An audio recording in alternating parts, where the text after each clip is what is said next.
Ambiance brésilienne à Gerland pour la grande finale entre Lyon et Lens.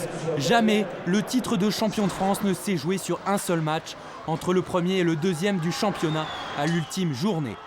Tous les regards sont donc tournés vers Lyon et le stade Gerland en ce samedi 4 mai 2002. Un écran géant a été installé place Bellecour pour les nombreux supporters lyonnais qui n'ont pas pu obtenir de place. À Lens, une partie des supporters s'est regroupée au Bollaert. Les Lensois sont encore confiants.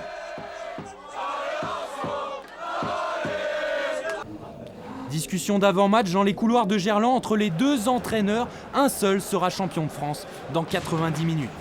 Grégory Coupet s'en va lui s'entraîner avec le survêtement d'Alain Caveglia sur le dos, l'ancien capitaine des Gaunes. El Hadji Diouf se concentre lui à sa façon. Tension extrême pour les 22 acteurs de cette finale. Sonny Anderson, le capitaine lyonnais, donne ses dernières consignes, tout comme Jean-Guy Wallem côté lensois. La victoire est impérative pour les coéquipiers de Sonny Anderson, alors qu'un match nul suffit à des Lensois, leaders du championnat, à 28 reprises.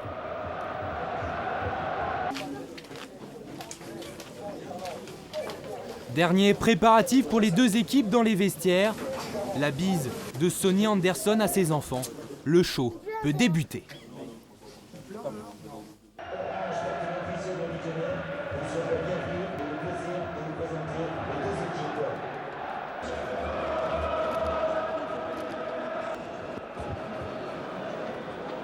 Gilles Vessière, l'unique arbitre français présent à la Coupe du Monde asiatique, va diriger la grande finale du championnat de France.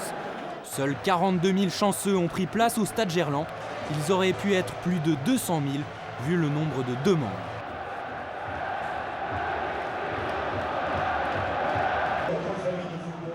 Il est 20h en ce samedi 4 mai 2002. Le coup d'envoi est donné. À 21h45, le nom du nouveau champion de France sera connu. Lens peut remporter son second titre, 4 ans après le premier. Les Lyonnais espèrent eux obtenir leur premier sacre national. On joue la 8e minute, long dégagement de Grégory Coupet. Jacek Bach, l'ancien Lyonnais, concède la touche. Une touche jouée par Jérémy Bréchet pour David Linares. Linares avec Pierre Lègle, puis Sidney Govou. Le jeune attaquant lyonnais élimine son défenseur et tente sa chance. Première frappe et premier but. Les 42 000 spectateurs du stade Gerland, ceux présents devant l'écran géant place Bellecour, peuvent exploser, rugir de plaisir. La joie lyonnaise contraste avec le désespoir des supporters lensois.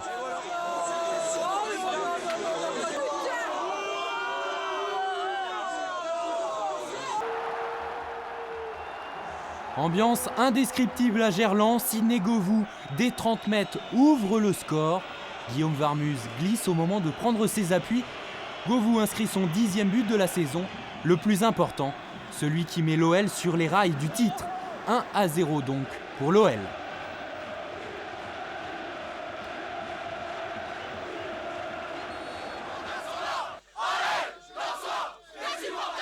Les Lensois, dans un premier temps, reprennent espoir. Joël Müller est lui dépité. À peine 7 minutes après l'ouverture du score, Sidney Govou sert Sonny Anderson, son capitaine, dans l'axe. Le Brésilien a vu l'appel de balle de Pierre Lègle. Centre parfait de l'ancien Lensois. Philippe Violo reprend de volée. Violo, le combattant du milieu de terrain, le joueur de champ le plus souvent titularisé par Jacques Santini.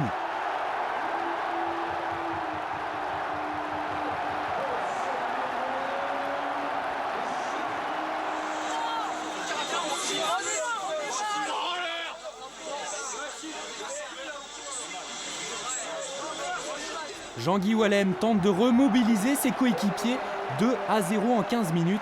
Les Lensois s'en relèveront-ils? Varmuz est de nouveau malheureux. Il touche le ballon, mais ne peut l'empêcher de rentrer dans ses propres filets. Philippe Violo inscrit son 4e but de la saison. Lyon mène 2-0. Fin du suspense, pense-t-on. Mais c'est mal connaître l'esprit lensois, la combativité nordiste. La réaction des Sang et Or ne se fait pas attendre. Coup franc pour les Lensois, centre de Valérien Ismaël, tête d'Antoine Sibierski, claquette de Grégory Coupet. Déception au Café Bollaert. Le bon coup de tête d'Antoine Sibierski, laissé libre de tout marquage par Claudio Cassapa.